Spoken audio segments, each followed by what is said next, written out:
as we will ever be. Victor, how's our recording going? Okay, we have a thumb up for our video operator for today. It is recording. Dedicated. All right. Dedicated. All right. Hello and welcome back to Back of the Future of Software. How to survive the AI apocalypse with tests, prompts, and specs. I don't know. Every day something new is happening. I don't know how to survive any of this anymore. We'll see if we have some answers, right? We will absolutely attempt that. Okay. One of our favorite stories. It's from February, so it's like 5 years ago, but it's still like one of our favorite stories. Is how Kiro, which is okay. Who knows what Kiro is? Okay, half of you, for the other half, spec-driven IDE from Amazon. The idea of spec-driven, as you know, because you heard 20 sessions of spec-driven development even on this conference, is to provide confidence in the code that the tool provides. So Amazon standardized on Kiro, their own tool. Shocking. And delivered software that crashed AWS. That's the Joey, come on. Joey was busy taking pictures. Yeah, come on, Joey. Wow, we get live accompaniment for the first time on this. Actually, for the first time in my life. Yeah, same. Beautiful. So this feels be ready. It will be like Back to the Future. Yes, so Back to the Future, right. Okay, so show of hands. How many of you today ship code to production using LLM, written by an LLM? 3, 4? Including pet projects, yes. Then two hands, Victor, then two hands. Yeah. No, pet projects, yes. Yes. Yeah. How many of them are happy with the results? How many of you trust what is being produced? We look at it. We review it, check. Yeah, we review it, we check. Okay. Wow, they do. Do you believe them? They claim they do. Yeah, right. Nobody reads AI generated. Well, honest code review, 2,000 lines of code commit by LLM. Yeah. What's your answer? Approve. Looks good to me. And it looks good to you because you read every line. Of course I did. Of course you did. I'm not alone though. Yeah, we are not alone. So, state of code developer survey. What do we see here? Average share of AI-assisted generated code committed by developers. And that's last year, so it's probably right here. More than half of the code that committed to production is now generated by AI. Beautiful? Great. Beautiful. This is Stack Overflow trust of developers. 96% of developers do not fully trust AI. No, that's the same survey, right? Yeah. 96% of developers do not fully trust that AI-generated code is functionally correct. Think about it. More than half of the code that ships to production is written by AI. Then 96% of developers think that it might be wrong. But it's worse. 50% of developers always check their AI-assisted code before committing. 48%. What does it tell you? What the other 52% don't do? Well, out of that 48, because it's a survey, I would argue half of them lied. Exactly. So it's even worse. Now, like, check is a very vague statement. I kind of looked at the thing. You asked me if this link made to the show notes. What did I tell you? That I checked, right? Yes. You know, I checked the An agent that helps us with the... It generated a lot of links. I guess this link is one of them because it was a lot of links. I checked. There was a lot of links. What was the question? The question was, we have a new addition to the talk, and is the link in the... Or this. Oh, for that? For this. So is the question... To what extent do you agree with each of the following statements as it relates to use of AI coding tools and AI-assisted code? Choice. I always check my AI-generated or assisted code before I committing it. Okay, so there's an I there. Yes. Anyhow, we believe to understand the future, we have to go back to the future. Go back to the past, to the back of the future. With that. With that. Okay, so... We don't go back to the future without appropriate accessories. Yes. I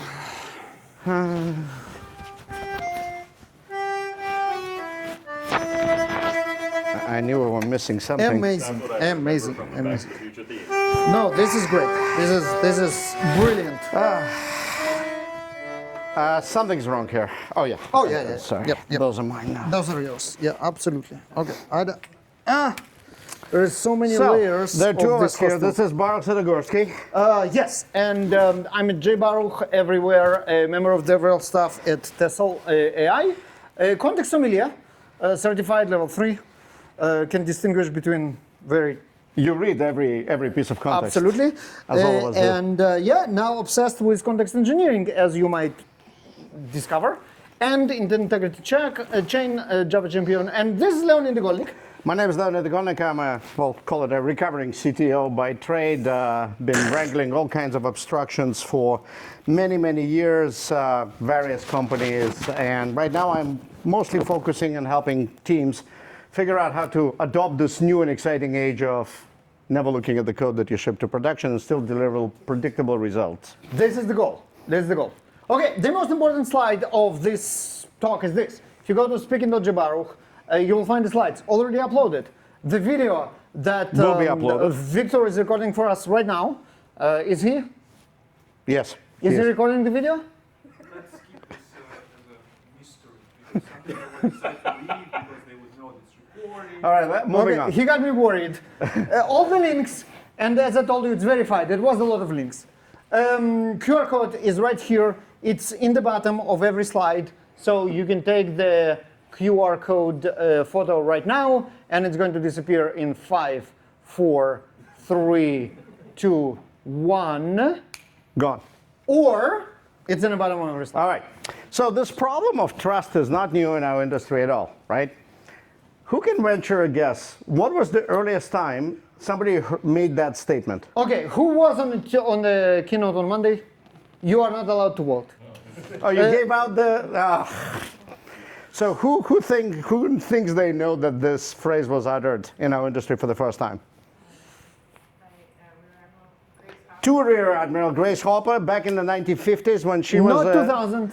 Yeah, not 2020, 1915. We've been struggling with this trust issues in industry for many, many years. When Grace Hopper introduced the concept of the compiler, the people that used to write stuff in assembly, they said, well, I won't trust that. Right. We see that over and over again. If you look at the history of an industry, we've been moving from one abstraction layer to another that continued to require different levels of trust. With a caveat. This one, This is abstraction. yeah, And this one Is different. right? And again, we spoke about it on Monday. It is different because this time we are talking about stochastic systems. And stochastic systems are not deterministic. You provide one prompt and you get completely different results. and this is the every first time in the history of our industry we're using a non-deterministic compiler, which is all the benefits because it adds a lot of benefits, but also creates some interesting problems. And this is how I think about it. So you know the infinite monkey theorem. If you give infinite amount of monkeys, infinite amount of typewriters, and infinite amount of time, eventually they will produce Shakespeare. Thank you very much, Shakespeare. Now this is LLM. This is LLM. We gave them GPUs, And some training. a lot of training. They are not random, but sometimes they produce Shakespeare, sometimes they produce something Shakespeare-ish, and sometimes they produce absolute garbage. My most favorite tweet from recent things since we've done this talk was the story of Uber, who is burning through their tokens faster than they anticipated, and now it's becoming a finance problem. Right? We are in what, March, April? They're done with the budget for the year. So those monkeys are very, very productive Typing on their typewriters. and clearly doing something. And that's without full adoption probably at Uber. There's a usual 2020. They say about like here, 63%, that's right. 63%. Yeah. So going back to the movie, that reminds us of another thing that the movie And that's a had. joke that I'm going to make for the third time that I probably should skip, but I just love it so much. Inverse Mr. Fusion, this is the origin, Back to the Future. Garbage in, energy out. With monkeys, it's the other way around. CPU Energy power in, sometimes unpredictable results out. Yes. So it's a problem, right? Yeah. And the monkeys do what we tell them to do. Yeah, and here is an example. Make a really efficient algorithm that tells whether a number is prime or not with 95% accuracy. If you provide this prompt, you saw that? What the result, what the code that it will generate? It's very efficient, and by the way, it's accurate 95% of the time. More than 95%. So this is actually more right that Claude Code is now online. That's right, they lost their third 9. Yeah. They're like 9 something, 19. 97 points. That's right, the Claude is back to 919. So intent was there. Yep. The result, not so much.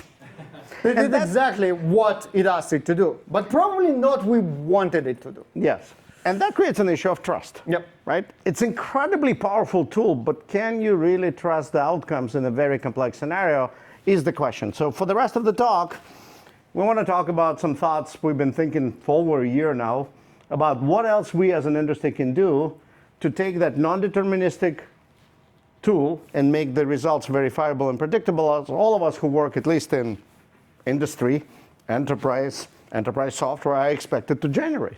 Right? So this crisis is not our, like, the first people that ever thought that non-deterministic system something can go wrong, right? So there are already response from the industry. And one of that is give better context. If you attended my previous talk, you just saw exactly what we are talking about, what we were talking about with Victor, the ways to provide better context in an automated, repeatable way that the agent can behave more predictably with it, right? And that's basically teaching monkey what to do. Also better training. Claude for Opus 4.7 came out today. The next model, as always, is too dangerous to release to public. Great marketing. Love that marketing. That's what they said about ChatGPT 2.0 too. That's my point, right? It's a little bit reused by now, right? And using industry best practices, that's another kind of aspect of the same context engineering, that we can reuse the practices that other people taught their systems, and it looks good. And then review and eval and verify that everything works repeatedly time after time. And with those results that are out of the confidence zone that we allow for our systems. Now, confidence zone can be different for different systems, obviously. What we vibe code with Victor have a completely different requirements than a financial system of our bank. Hopefully so. Hopefully so. Now, right. One of the more prominent responses by the industry is the idea of distilling the intent into a spec. If you look at variety of projects here, they all are spec-driven development tools. SpecKit, I guess, OpenSpec, SpecKit should be somewhere here. One of the highest favorite projects on GitHub, a lot of forks. Companies like Factory are doing a different way of development with they call droids, right? All of those things are helping us capture the intent well. Yeah, theoretically, right? Well, Spec-driven development is all the rage. And as I mentioned, 20 talks on this conference alone, it's all about that. And it's not only conference buzz. ThoughtWorks speak about it, and when it's in the radar, it means that it's serious. Leonid, it's your spiel. You are the fan of the ThoughtWorks radar. I am a huge fan of ThoughtWorks Radar. As a CTO, I've been using it for over a decade to figure out how to assess and it's right there technologies. in assess stage. So if you have not ever discovered ThoughtWorks Radar, highly recommend it. Technology Radar, available for free. When you have scientific peer-reviewed papers on archive.com, that means that this is a real deal, right? This is how we know. What else? InfoQ, another very highly popular publication in our space. Microsoft is embracing that with obviously spec-driven development kit with the SpecKit. So how many of you tried any type of spec-driven tools? Okay, four people. Yeah, okay, so 5. Yeah, that's good. The rest of you should probably play with it as well.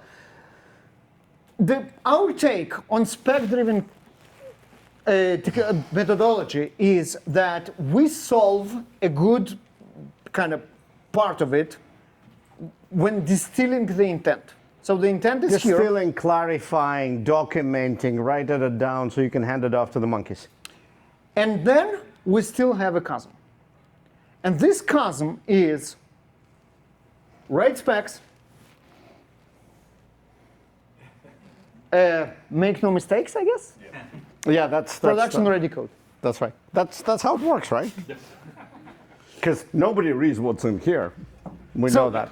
So yeah, right. So we assume it's production-ready code because it was produced by spec-driven development, but actually we have no idea that the code that we ended up with is actually what was in our beautifully distilled, absolutely amazingly formatted, and reviewed by everybody, agreed by everybody specs. Now, we're not the only ones that think that it's a problem. There's a paper that came out of MIT, also in the show notes link recently, Right here. that talks about cost of developing versus cost of verification. And it takes the problems in which AI is being applied into 4 quadrants that we'll cover in a second. Now, Leonid sent me this link, and he's like, look, this is amazing stuff. That's exactly what we are talking about. And I read the name of the paper, Static Regime Map with Dynamic Pressure, and I feel like I have no idea what any of that means. I know the words, all of them, which is nice. The whole sentence doesn't make any sense. And what do we do when we encounter this? We'll go to our favorite explainer tool. So yeah, so I said, like, no. I go to ChatGPT, explain the diagram to me Barney style in 1 paragraph. Everybody knows what Barney style is? Not everybody, so this is Barney. And Barney has a TV show in which he explains to people like me concepts like this. So Let's try this again. right. So what it actually says is, What are the tasks that can be automated safely, and how many of them require human oversight, and how much effort that human oversight requires? Remember we talked about not reading code reviews? Nobody ever loved code reviews anyway, right? Like the fact that we're doing PRs is because GitHub made it a default workflow. Before that, convincing people to do code review was like impossible. yeah, but no, I mean, humans still defeated by typing LGTM. Yes, click, Exactly. Okay, so we have 4 zones. right? So safe zone is, and we're going to look at the quadrants in a second. Safe zone is cheap to automate, easy to verify. For example, in our case, every single slide in this presentation was built using an AI. Was easy for us to automate, not necessarily in token cost, but in terms of our effort. And obviously, we'll look at the presentation before we deliver it. Easy for us to verify that the result meets our expectations. This is perfect use case for AI. Much like your opening keynote, where every slide was, again, fully automatically generated. Yep. Risk zone. Automate is cheap, verify is hard and or expensive. Sounds familiar, like software engineering, maybe? Human zone. Automate expensive, but Easy for humans. the automation is easy for humans. Yes. And then, Last one is the zone that really nobody knows yet how to automate and requires like really deep customer expertise, requires tastes, requires refined understanding. So those areas are typically going to lagger, right? We in our software engineering. wait a second, I'm bringing this back. Sorry, Yeah. here you go. So if you see, a lot of the tasks kind of moved into cheap to automate and expensive to verify. Which is terrible. Which is like the worst place to be. Because this is exactly what's happening. Everybody generate endless tons of code, which is very, very hard to verify. And this is like not a great place to be. This is terrifying. All right? Okay, so yeah, here we go. So the problem is monkeys with GPUs. And if there is one thing that we want you to remember from this talk, is this: never trust a monkey. Right? Again, for the first time in our industry, the compiler is non-deterministic. We need Joey. Never trust a monkey requires a highlight. A musical highlight. Yes. All right. trust a monkey. Never trust an ape. Always verify. Make sure your code's in shape. Wow. Okay, we're gonna splice the video here. This is All amazing. right, so how do people work today with LLMs, right? We have several artifacts. Prompt. We start with the prompt created by human. Can we trust it? Not a problem. We wrote it. We trust ourselves. Well, we cannot trust humans because humans are a subtype of. Stochastic systems. Exactly. I would say Monkeys. Stochastic systems sounds better. Yeah. I was being generous. Thank you. Someone loves humans in this room. Okay, spec is created by literal monkeys, right? It's created by LLM. So it's not trustworthy because you remember never trust a monkey. Code generated by monkeys cannot be trusted. And then this is how we end in this quadrant of doom. Doom. The quadrant of doom. That's right. Here we go. Right. So So, we grew up in a country of trust but verify. we grew up in a country that trust and Never don't ask. verified. Yes, never verified, but yeah. But trust but verify becomes the question for how do we deal with that chain that nothing gets verified in and still get a predictable expected output. So what can we do, right? We can verify, we can see what can be verified. So first of all, obviously humans can verify what other humans do. And prompt a Text. concise, easy to read text. So if I wrote a prompt, I can show it to Leonid and he can tell me that's bullshit. Go fix it. Here's something that is missing, let's add, right? Spec, generated by monkeys, but still human readable. There is nothing to prevent us to actually verify the spec. Everybody can read it, including non-technical people. Even CTOs can read it. Even product managers can read it, but let's not go there. Code is verified by monkeys. And I want to remind you that the code review looks like this. So we already have a concept of guardrails for monkeys when they Tests. write code. It's called test. We've been doing this as an industry for a while, right? So what if we put the guardrails for the monkeys before they write code? How does that sound? What do? We write tests first. Tests first. We tried that as an industry, didn't it? Yep. We tried it in the industry and it didn't really. Who does TDD? And like real, thank you for being honest, only 2 people. Yeah, and now real TDD? How about on real production projects? Okay. As expected. Yeah. Why? So, why? There's So an inherent psychology in being a software engineer. the idea is that you really need to stop coding the happy path. And this goes against why we became software engineers. We became software engineers, we have a problem, wow, I know how to solve it in code. I write code and the problem solved. And the light bulb in the demo goes up. Right? Right. This is the happy path. This is what we want to do.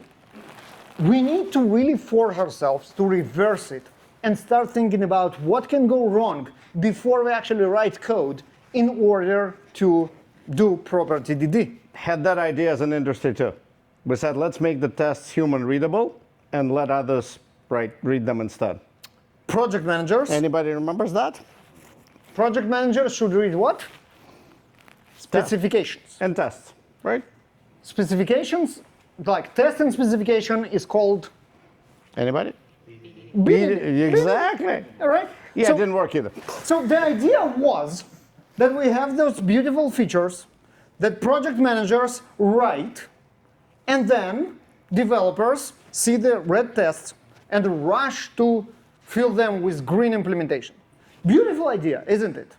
Didn't work. Why it didn't work? You are familiar with those creatures that are called project Humans, managers. No, project managers and just specific. Product managers specifically, well, they didn't get into this business to go read anything. They want to talk to customers. They want to build businesses, margins, profits. That's not what they And do. write beautiful PRDs, PRTs.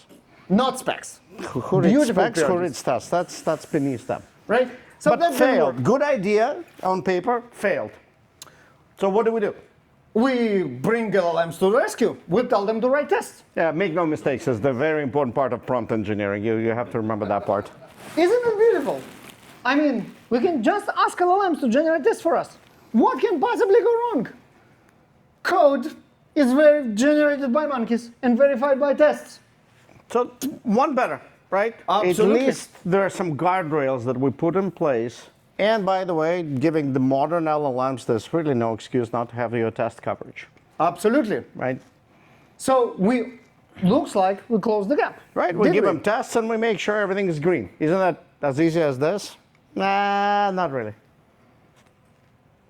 Our favorite examples is the 41 rules of off. You know, somebody was building something and the LLM got tired, like yours gets tired every evening, tells you it's late, let's finish the project tomorrow. The most hilarious response from an LLM. It's kind of hard to read on this, but basically the LLM went and basically turned off every single strict verification, every linter available in the project. Because why not? It's 95.2% correct. So basically, remember monkeys with CPUs? So what do? Monkeys go, hey, let's go to me, right? So right now, if we just do tests, we allow the monkeys to verify themselves. And that's not a great idea. Circular verification typically does not help. All right. So now we have tests that generated by monkeys and no one ever looked at. And we have code that generated by monkeys that no one never looked at. Not a very good place to be. So what can we do? What can we do? We can switch the monkeys with deterministic systems. It's exactly the idea, if you remember, of scripts in skills, that whatever can be scripted should not be left for monkeys to deal with. Your CFO will thank you for that, number one. Oh, yes, yes. they will. CPUs are cheaper than GPUs nowadays. So, if we make the machines, not the monkeys, write those specifications, we are taking out the non-deterministic nature of creating those tests. So now those tests are generated by machines, and it means that they are trustworthy because no monkeys or humans involved. They don't need to be verified anymore because we're going back to the previous age where this step was completely deterministic. Absolutely, right? The problem is Monkeys with GPUs. monkeys with GPUs.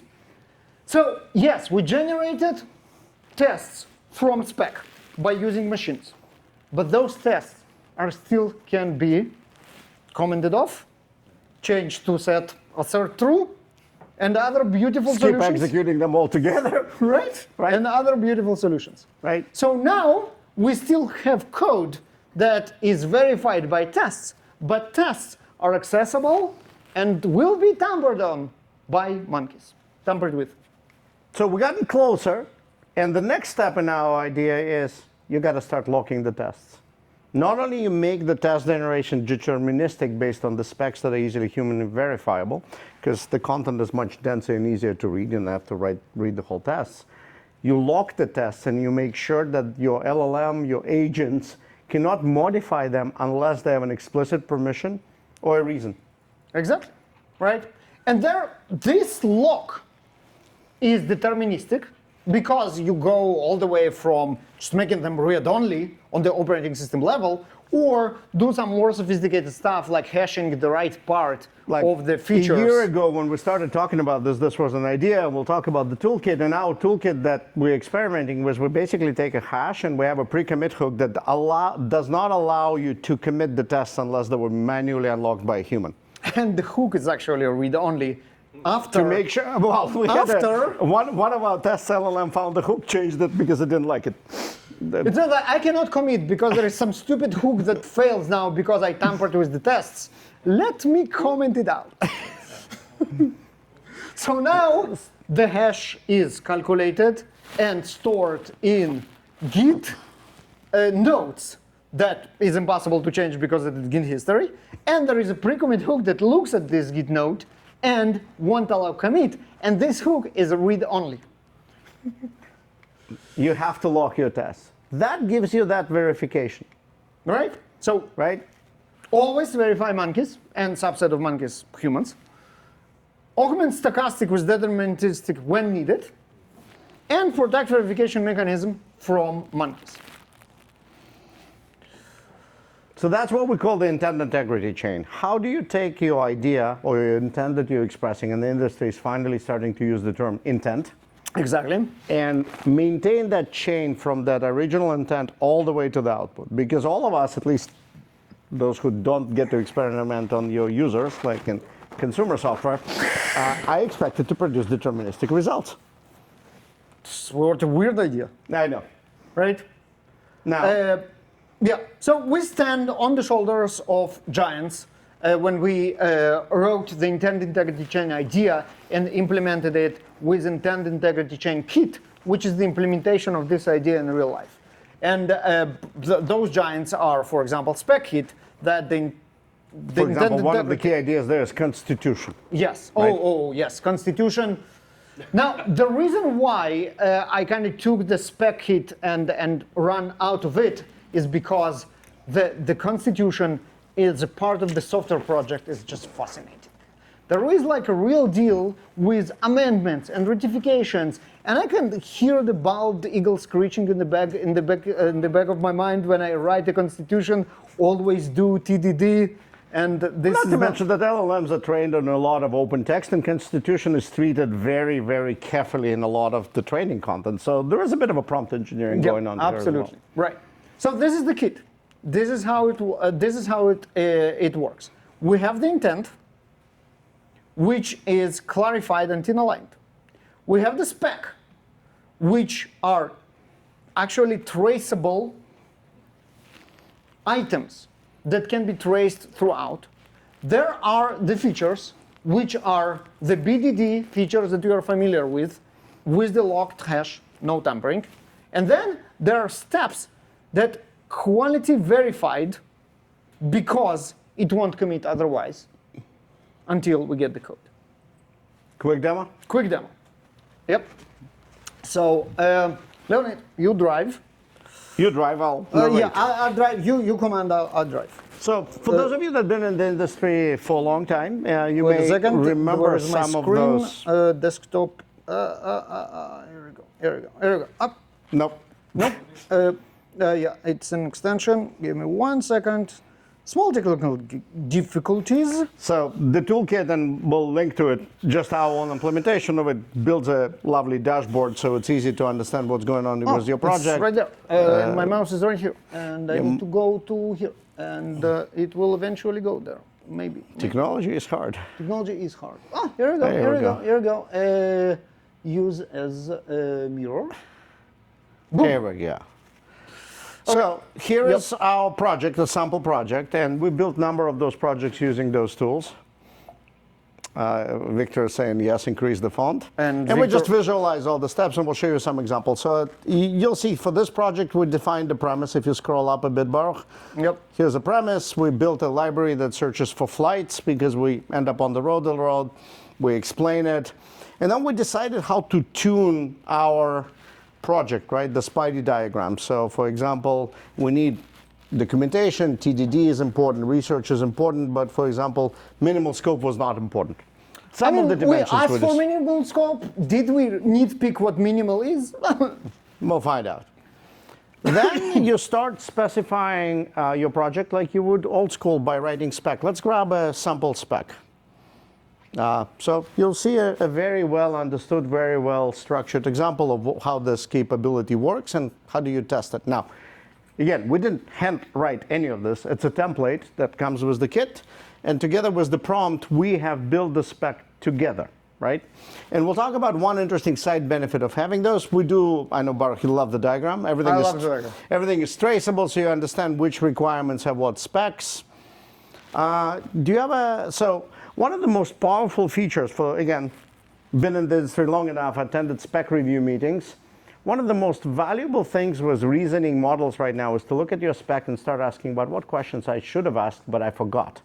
And the tool does it, and then it catalogs it as a Q&A and documents your decisions for you automatically. For example, it says, hey, do you need backward compatibility? I'm like, yeah, it's a private tool just for us, we don't care. Or what happens if the browser crashes mid-session? So I'm like, hey, we didn't specify that. right? Those are the good old things that the more clarity you have on your spec, the easier it is to get the tool, the more upfront work you get to do, right? All of those get documented and also fed to an LLM. Now, the biggest power of this, and I was talking to a GM at a big publicly traded company, because like that seems like a lot of work. But if you think about this, a lot of work, if you have the right specs, you can now, using modern LLMs, generate documentation automatically. You can now start doing in-product documentation automatically. You have the right context. And we'll talk about why English context is much better than code context, but you have this context. After that, our toolkit goes into a planning mode, breaks down the work, figures out the tech stack, everything's visible, you can verify, and again, everything is written in the Constitution. So that's the plan stage. No. During the plan stage, we also decided to allow you to reason with the model and say, hey, let's talk about this. What did we not think about? And here's an example, right? Hey, one runtime, isolated instance, very specific questions. In one of my projects, I'm doing some voice parsing, voice-to-text parsing, and one of the questions I didn't write up front because that's not what you think about when you design software is like, hey, what happens if the LLM times out? What should be the behaviors? And in my original spec that was left unspecified, the LLM forced me to think about it and specify it and document it and test. So now I don't have a piece of brittle software because it was hardened before the code was ever written, right? Obviously, all the tests get generated, and you can inspect the tests. Grab like any test. This UI doesn't show it, but the tests are readable in the normal kind of cucumber-like style, so they get much easier to read by a human. And Yeah, it's right there. Oh, yeah. Kinda, yeah, it's hard to read here. But the idea is when the tests now are written, documented, easily inspectable, and from there I trust them because the next step of test-to-test code is deterministic, right? So there are three traceable parts here. So we start with the requirement that was specified, and then we generate the the spec, which is like the feature from it. And it will in turn generate one or more physical tests that the monkey will have to implement, otherwise they cannot commit the code.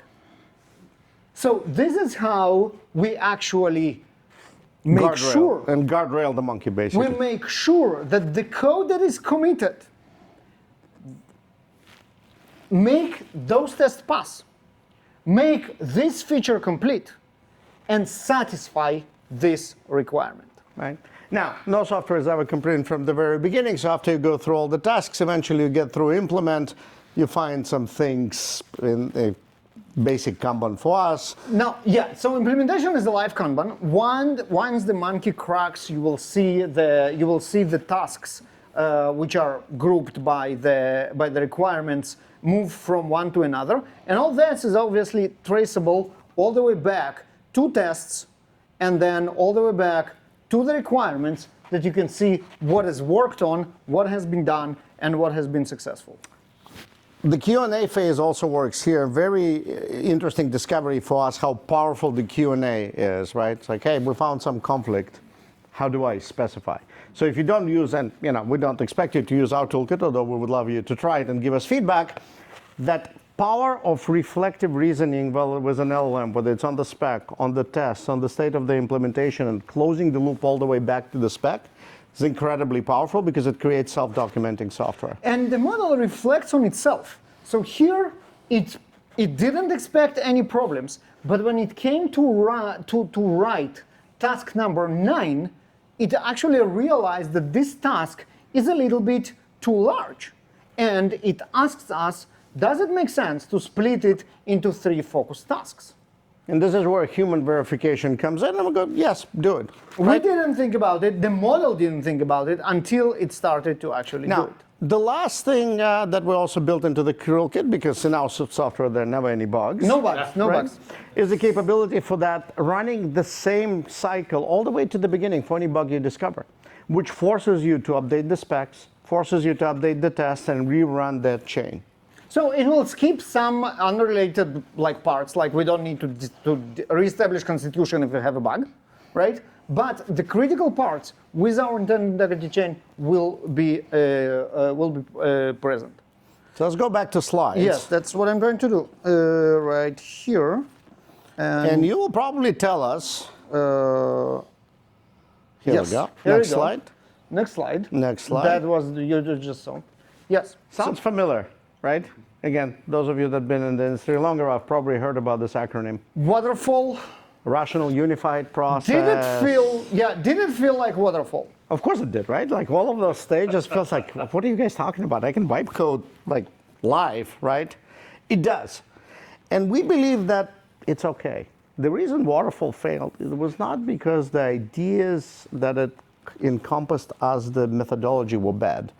Reviewing the code, reviewing the spec, reasoning about the spec, thinking about non-functional requirements ahead of time. You're still going to have to do it when you build this piece of software. The problem with waterfall that to get Leonid's or everybody's meeting to review the specs will happen 3 months from now. And by the time this software will be ready, the customer will already die and their grandchildren want something else. So that's why we think it is same, but it is different because you can run this entire loop in 15 minutes sometimes, right? But it's the loop, it's the reasoning, it's the clarification of specs, it's creating of those artifacts that is much more powerful, combined with the idea, the fact that the tests are locked, because never trust the monkey, is what makes this doable. And the speed that it goes through those steps is completely different from slow human time, right? So the question is, okay, can we actually do what people are dream for years And claim to have done. that it's called the dark factory? The concept of dark factory is factory with no humans, so it doesn't need lights, so this is why it's dark, and it's all fully automated. It comes from manufacturing, didn't work there, to software, doesn't Not work going to in work software. here. Again, go read the MIT paper. It will give you 300 pages on verification. Not gonna happen right now. But, We believe that there are 3 things that we can all do right now. yes. Number and- one is don't panic, right? Every abstraction leap, if you look at the history of our industry, we've been increasing the level of abstractions with which we work for the last 70 years. Yes. And The second one, And every abstraction started with some failures, right? The compiler, like I still remember, I'm old enough to have started with Java early when I was told it's going to be slow, it will never compete in production, it's going to be hard to run, bytecode will never work. And then eventually we've got JIT, we've got Hotspot, we've got the JVM to work. The industry is going through the cycle right now and much faster. but this one is truly different because, Joey, Non-deterministic. never trust the monkey. That's right. Never trust the monkey. monkey, right? This is the second part, which is yes, good things will come. It will be completely different from everything you're familiar with. Because, Intent integrity matters. yep. Because exactly. at the end of the day, we are not just expected to produce software, we expect to produce software that acts predictably, deterministically, and in a lot of the domains that all of us works, that determinism is a key outcome. But we actually believe it's easier to achieve now. Like there's no excuse not to have 100% test code coverage anymore, right? If you want to ship faster, you want that because that's your safety net. But with the modern tools, it's actually much easier. And one of the things Baruch and I are working on is what we call not the greenfield projects like we just showed you, but the brownfield. For Just multitudes of meaning. All the grass. We'll just say the grass is older. That's, yeah. Ability to extract specifications out of the existing code base using modern LLMs is also pretty powerful. Take an existing project and have it extract the spec for you. You will benefit from it greatly. You'll have human level of understanding of it because it's going to be written in English. It will allow you to think about which tests may be missing. So it is actually incredibly powerful. And then once you benefited from the introspection, you actually have the setup that you need to run intent integrity chain all the way back for any change you can do. So you don't start from scratch, but instead you ingress the existing system. Yes. And then you're good to go. Now, right? if you don't believe in that, Well, yeah.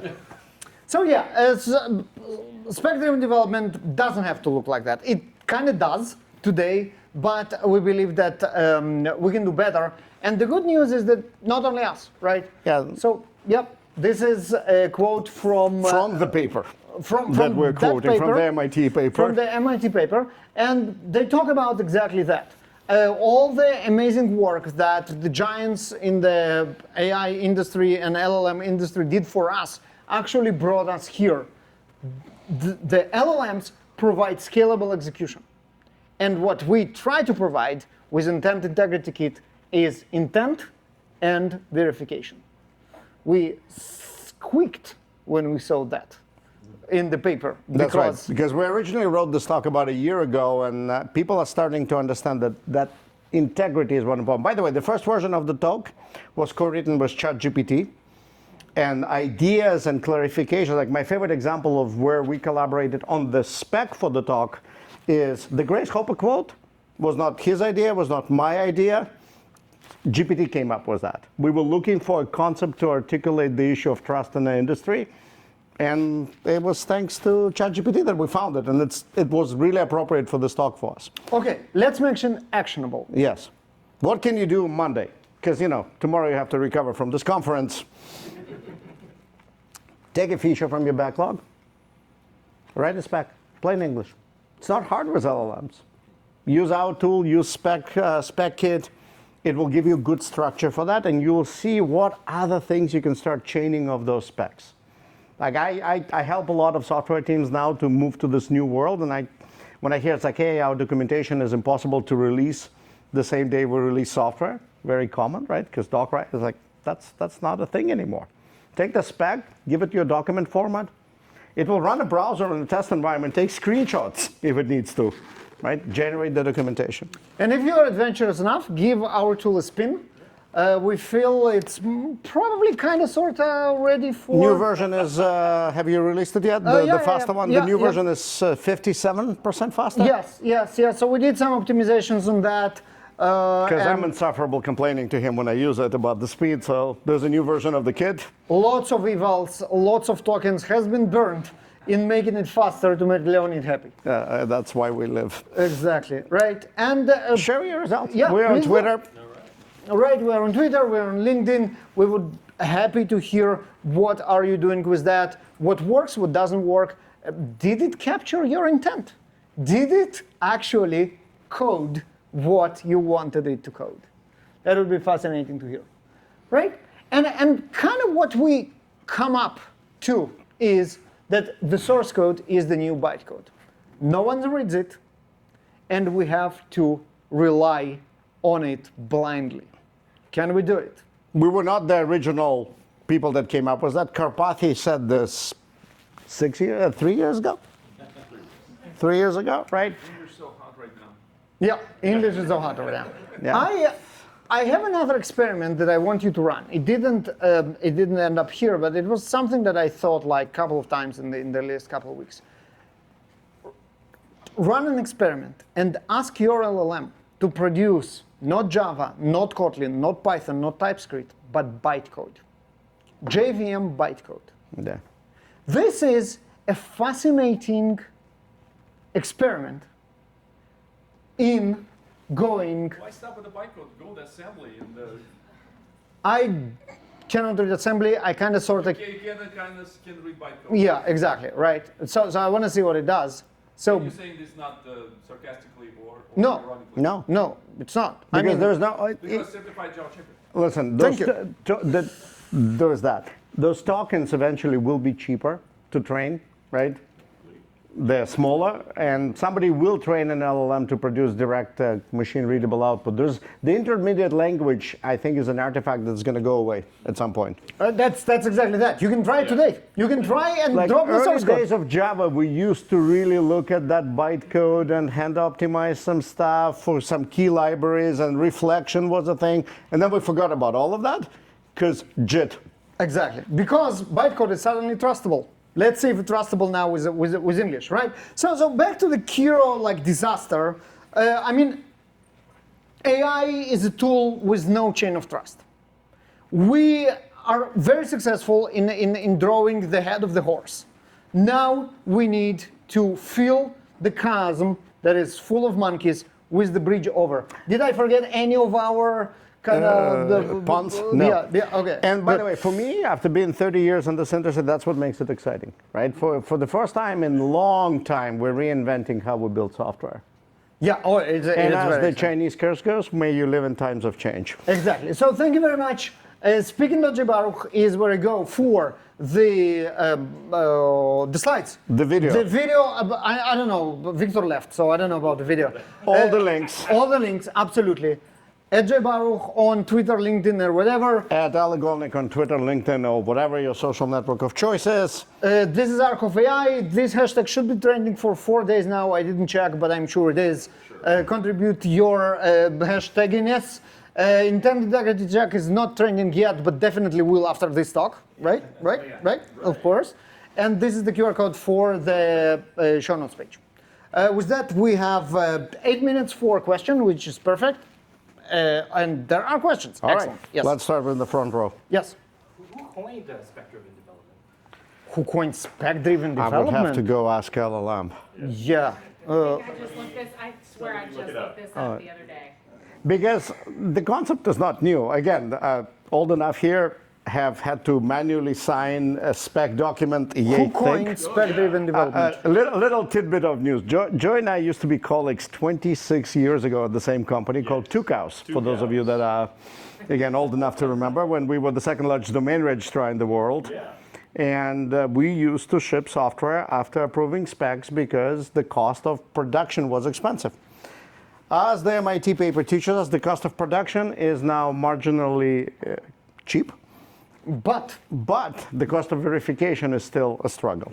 it's more struggle because there is more. There's code. more of stuff we produce. Like if you look at GitHub status page, because like if you look at Anthropic status page, it looks like a mixed pepper bag from Whole Foods, red, yellow, green. At 1.9 right now, it's ridiculous. It's If you absolutely look at GitHub, and GitHub has been incredibly unstable over the years. Their traffic skyrocketed by an order, like multiple orders of magnitude, I think. I prepared the other day. We gave a talk on Tuesday, and Jeroen asked me something, and I said I'm going to prepare an example for you. And then after the talk, I created a GitHub repo with the example that I vibe coded, and then we met the next day, and I opened my GitHub page with my repositories, and I had to scroll to get to the repository that I did a day ago, because since then I did 5 more. So, don't know who invented it. Maybe we got an answer. Sam Hatum. Samatum. Okay. Apparently in 2016, but it actually goes back to NASA in the 60s.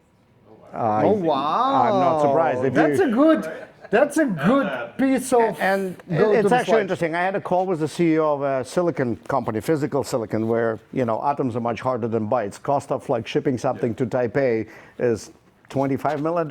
So like there are industries that have been in running spec-driven stuff way longer than any of us. Because Anything else verification is even more expensive. Yes. Yes. Sorry, just remind me, you said that the tests are written by out of the spec by BLM? No. The test scenarios are. The You can specs. leverage the spec, you can convert the spec to a test scenarios with the help of LLM. The expectations is humans are still reading to make sure they logically make sense. And by the way, that analysis and reflection step that I mentioned is super powerful. Because, hey, look at those tests, what are we missing? It's a standard question I tend to ask. Or what I've learned from Baruch over a year ago, it's like, we just screwed up. Why did we screw it up? Let's reflect on that and make sure we amend our tool. But once the scenarios are written, the generation to an actual code that runs those scenarios is automated and deterministic. Automated and deterministic. Gherkin, Cucumber, like, Oh, I see. Sorry, a follow-up. So does that mean that anyone can be a developer tomorrow, I guess? For sure. everybody is a developer today already. Right, yeah, I guess today, yes. Yeah, Follow this, right? I was talking to a guy who runs a roofing company, and for them, one of the challenges, they need to know weather forecast, right? Like, because they need to figure out which job sites to go to when it's not going to rain. And the story I heard, and that reminds me again of my early days of Visual Basic and Access and everybody being a developer. It's like, yeah, my nephew wrote something for me. Everybody is already a developer, except that most of them develop in language they know, which is English. You said that the monkey was writing the spec. Yes. Isn't that the only place you need the human in that process? to Tests write as the well. spec? Tests as well. Like the features, review the Because then features. test spec can be written. If the human does one thing and writes the spec and invests the time in that, Yes. this framework, I don't think, so I think that, We- and the human writes it now, or I guess you're saying they write the prompt, like, they kick off the process, so So there is a little bit of, how to say, no confusion, but ambiguity in what exactly called the spec and what called the tests in our example. Because the BDD features are specs, but what the spec-driven development calls specs is a little bit different. yeah, I was struggling to keep up because that was overloaded and it It wasn't is, clear it is. in your talk. Speaking about how great English is to distill intent. Oh, God, yes. Yeah. So, This is why we need the clarification round that we just did. but the amazing. thesis is, all the way up to the test scenarios, you want humans to be involved. And that's that verification part, logic, making sure that the specification or the test spec really reflects what you're trying to build. And from that point on, you give it to both a machine to generate the test deterministically and to the monkeys to go fill in the blank to make sure all the tests are green. I have absolutely different results about the origin of spec-driven development, by the way. Stochastic systems. Yes, who could have thought, right? So, academic origin 2004. The earliest formal use of the exact phrase is 2004 paper, Agile Specification-Driven Development, by Jonathan Ostrov, David Makalski, and Richard Page at XP, Extreme Programming Conference in Germany. They proposed combining TDD with design by contract specs as the first-time citizen along Oh, the God, test. design by contract is so much older. Right. Again, No, but Haskell. combination of. Haskell was the first language that had design by contract built into the language. Yeah, Eiffel also yeah. did that, yeah. iPhone, yeah. Cool. Other questions? How do you recommend generating your spec from the code? You mentioned that earlier. You give so we're still experimenting. And what worked well for me in several like meaningful sized projects is you give the template of the spec that you want. Number one, you start an LLM was an example. You point it at the code base. If you can logically point it to a subset of the code base because context size and context engineering matters, you point it to there and you start extracting. What I've learned is there is one more post-processing step. And the reason I learned that is to test what we preach, I have an application that I built for myself and it was built in two ways. I built it vibe coding style, was Claude and just prompts. And then I did it this way. In order to bootstrap my spec, I had Claude document what we've built in one document. What I've learned is you want to take that initial extracted spec and start breaking it into logical features and restructuring it. That seems to work the best so far. I have additional. It's kind of prerequisites. So the way you start, and this is almost written, the brownfield feature of intended integrity spec is almost written. So what we do is, first of all, you cover your code with tests. You do exactly the opposite. You log the code, make it read-only, and say to the monkeys, write the specs until meaningful coverage is almost 100%. Right? And we can check Coverage, we know how to measure deterministically. and meaningful, we also know how to measure deterministically with, what was the term? It checks whether the tests make something, but by breaking them and see if the mutational tests, thank you. So test coverage and mutational tests. First of all, you do coverage. Once you have tests, the next step will be